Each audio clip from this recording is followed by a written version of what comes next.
بسم اللہ الرحمن الرحیم اللہم صلی علی محمد وعلی آل محمد کما صلیت علی ابراہیم وعلی آل ابراہیم انک حمید مجید رب اشرح لی صدری ویسر لی امری واحلل عقدۃ من لسانی یفقہوا قولی۔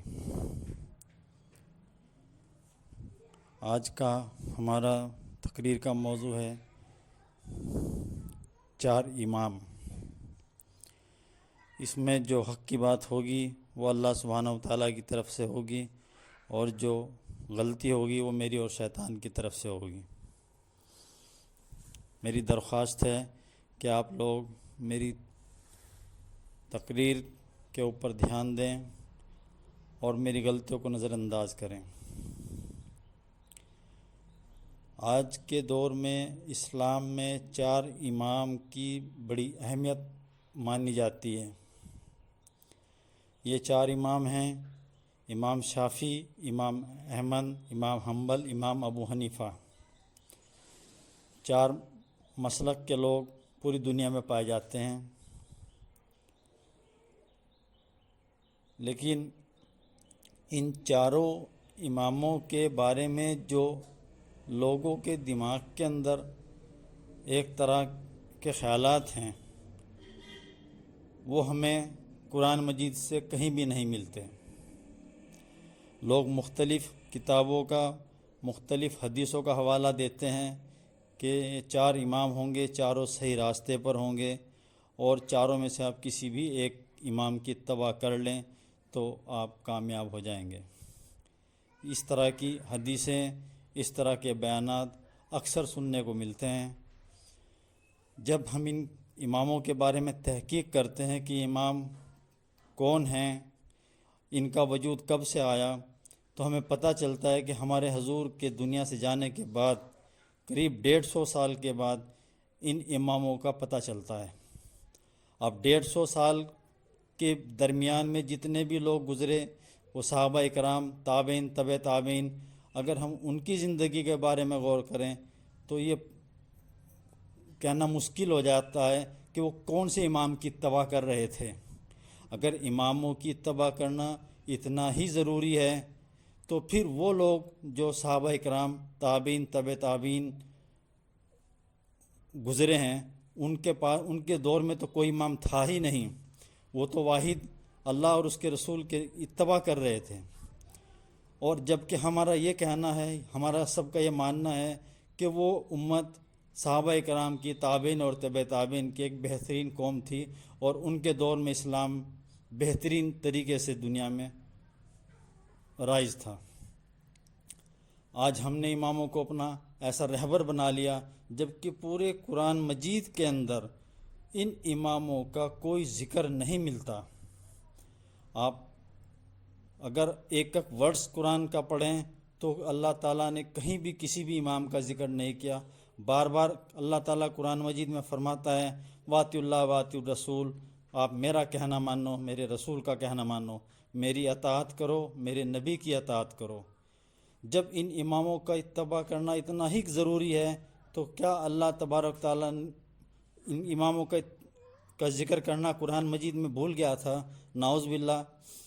جب یہ امام اتنے ضروری ہیں تو جب کہ قرآن مجید پوری تا قیامت تک کے لیے ہے تو ہمیں قرآن مجید ہی کا اتباع کرنا چاہیے، نہ کہ ان اماموں کا۔ ہم قرآن کے مطابق عمل کریں، نبی کے حکم کے مطابق عمل کریں، یہی ہماری کامیابی کا ایک بہترین ذریعہ ہے۔ اگر آپ قرآن مجید پڑھتے ہیں تو ایک بھی لائن ایسی آپ نہیں دکھا سکتے جس میں اللہ نے یہ کہا ہو کہ میرے نبی کے جانے کے بعد آپ کسی دوسری کا اتباع کرنا، جبکہ اللہ تعالیٰ نے حجۃ الوداع میں اپنے نبی پر آخری خطبہ کے وقت یہ آیت نازل فرمائی تھی سورہ مائدہ کی کہ آج ہم نے تم پر اسلام کو مکمل کر دیا ہے، اور اب اس میں نہ کوئی چیز گھٹائی جائے گی نہ بڑھائی جائے گی۔ اس سے ہمیں پتہ چلتا ہے کہ اسلام مکمل ہو چکا۔ جو اللہ کے اہم احکامات ہماری زندگیوں کے لیے ضروری تھے، ہمارے دنیا میں ضروری تھے اور ہماری آخرت کے لیے بھی ضروری تھے، وہ اللہ تبارک تعالیٰ نے مکمل کر دیے۔ اب ہمیں کسی دوسرے نئے احکام کی ضرورت نہیں رہی، نہ کسی دوسرے کتاب کی ضرورت رہی، نہ کسی دوسرے ہمیں عالم کا اتباع کرنے کا حکم دیا گیا، کیونکہ اللہ نے اپنے نبی کو آخری خاتم النبیین بنا کر بھیجا اور اپنے اسلام کو اللہ اپنے نبی کے اوپر مکمل کر دیا۔ اب نہ کوئی چیز اسلام میں گھٹائی جائے گی، نہ کوئی چیز اس میں بڑھائی جائے گی۔ تو آپ ان اماموں کو چھوڑ کر اللہ اور اس کے رسول کا اتباع کریں اگر آپ چاہتے ہیں کہ ہم دنیا میں بھی کامیاب ہوں اور ہماری زندگی آخرت کی بھی کامیاب ہو۔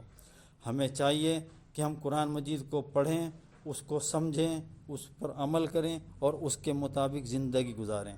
یہی قرآن کا پیغام ہے، یہ اللہ کا حکم ہے کہ ہمیں واطی اللہ واطی الرسول، ہمیں نبی کا اتباع کرنا چاہیے اور اپنے رسول کے حکم کے مطابق جیسا انہوں نے ہمیں حکم دیا ہے اسی کے مطابق ہمیں اپنی زندگی گزارنی چاہیے۔